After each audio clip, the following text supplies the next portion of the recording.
On another question of great interest to the religious community, assisted suicide, the House is preparing to vote on a bill that would severely curb a doctor's ability to prescribe lethal drugs for the purposes of suicide. That ability is at the heart of the Oregon law that went into effect last fall. Since then, 10 people have asked for and received medication allowing them to end their lives. 8 took the medication and died. The other 2 died of their illnesses. From Portland, Tom D'Antoni reports on a cancer patient who has prepared himself for that fatal decision. This was Brian and Martha Lovell's wedding day 11 years ago. An active man, not long after his daughter Samantha was born 3 years ago, he began building an addition to his house in suburban Portland. A year and a half ago, at age 35, he was diagnosed with colon cancer and was given 6 months to live. Now, he spends most of his time here, or in bed, and on massive doses of morphine because the cancer has spread throughout his body. The unfinished work on his house symbolizes what has happened to his life.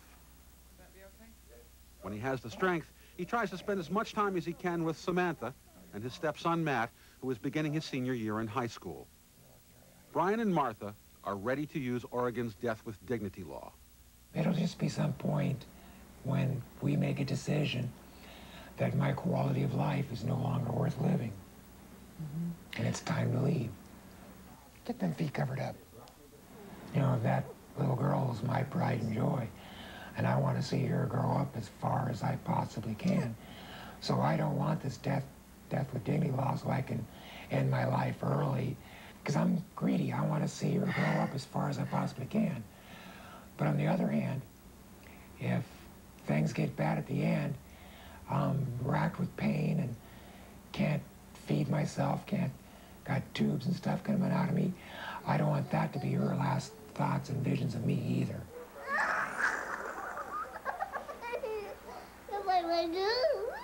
I follow no faith. I believe in God, but I don't believe in a lot of the, say, rituals that most of the religions force upon people.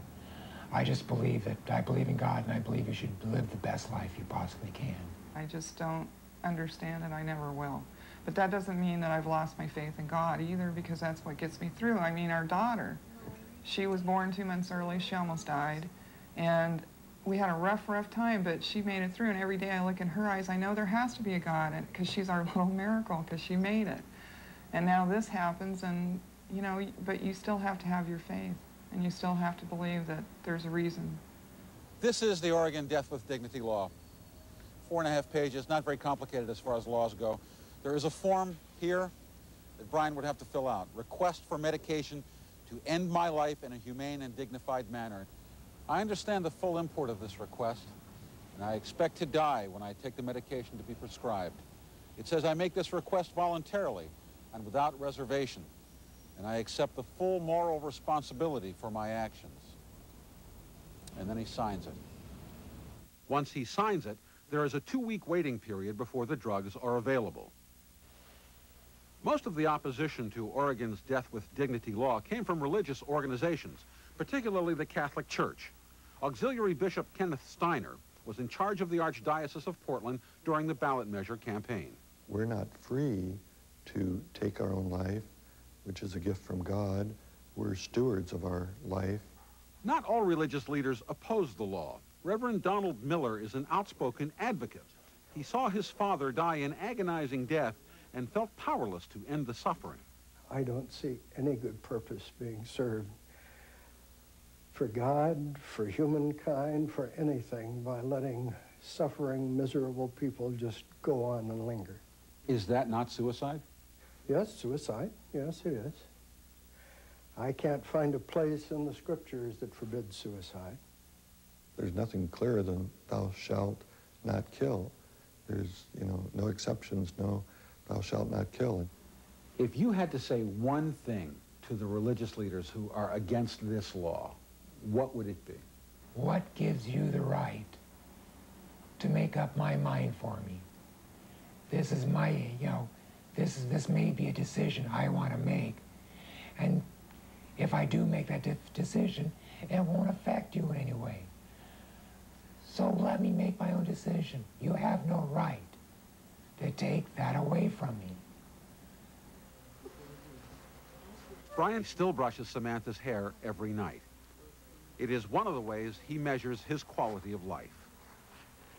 Brian Lovell knows his time is running out, and he is prepared to make the decision the Oregon law allows.